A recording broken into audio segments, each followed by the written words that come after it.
तीज के व्रत बड़ा पावन, यवरो सुहावंत, यवरो मन भावंत, यवरो मन भावन हो। सखिया सीता जी कैली तीज के बरतियत, शिव के पूजन चली, गौरा के पूजन चलियो। सखिया सीता जी कैली तीज के बरतियत, शिव के पूजन चली, गौरा के पूजन चली हो। लेली हाथे में डालरिया, यवरो ललकी चुनरिया, यवरो ललकी चुनरिया न हो। सीता लोढ़ी लेली भंगिया धतुरवात, शिव के पूजनवा गईली हो। सीता लोढ़ी लेली भंगिया धतुरवात, शिव के पूजनवा गईली हो। सीता लेली ललकी चुंदरियत, गौरा के पूजन गईली हो। सीता लेली ललकी चुनरियत, गौरा के पूजन गईली हो। चुनी चुनी फूलवा सजावेली, फलवा चढ़ावेली, शिव के मनावेली, शिव के मनावेली हो। शिवजी जैसे बाटी गौरा सोहागिन, ओइसे हमें चाहिला हो। शिवजी जैसे बाटी गौरा सोहागिन, वैसे हमें चाहिला हो। शिवजी देई ना बरदनवा, सोहागया मर रहे, यवरो अटल रहे हो।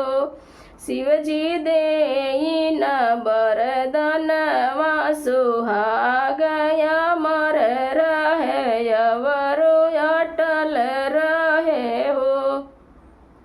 इतनी बचन शिवजी सुनल, सुनही नहीं पावे, यवरो मगन भैल, यवरो मगन भैल हो। सीता पूरा होई है तुहरो यार मनवा, सफल होई है पूजन मान हो। सीता पूरा होई है तुहरो अरमानवा, सफल होई है पूजन मान हो। पहला मांगन सीता मांगित, गौरा से अरज कर, गौरा से अरज कर हो। सीता मांग अयोध्या ससुराल, न जनकपुर नैहर हो।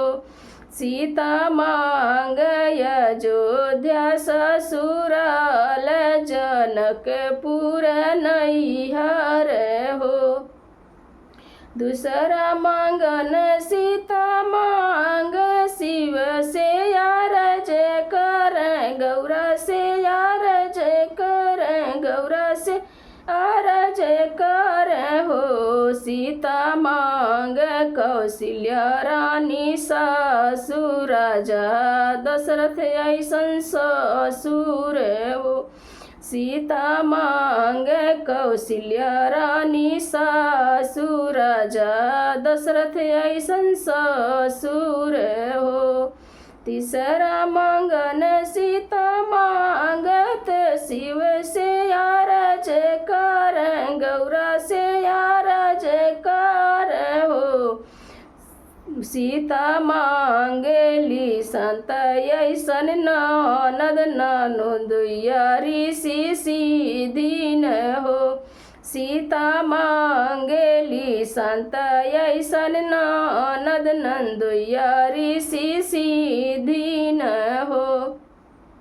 चौथा मांगन सीता मांगत, शिव से अरज कर, गौरा से अरज कर हो। सीता मांगेली बर श्री लक्ष्मण छोट देवर हो। सीता मांगली बर श्री राम लक्ष्मण छोट देवर हो। पचवा मंगन सीता मांगली शिव से अरज कर गौरा से अरज कर गौरा से अरज कर हो। सीता मांगली लव कुश ऐसन लालत पुत्र हनुमान जी के हो।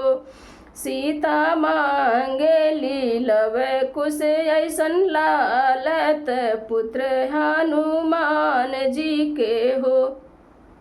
तीज के व्रत बड़ा पावन अवरो सुहावन भादो मन भावन भादो मन भावन हो। सखिया सीता जी कैली तीज के बरतिया त शिव के पूजन जाली गौरा के मनावे जाली हो। सीता जी कैली तीज के बरतिया त शिव के पूजन जाली गौरा के मनावे जाली हो।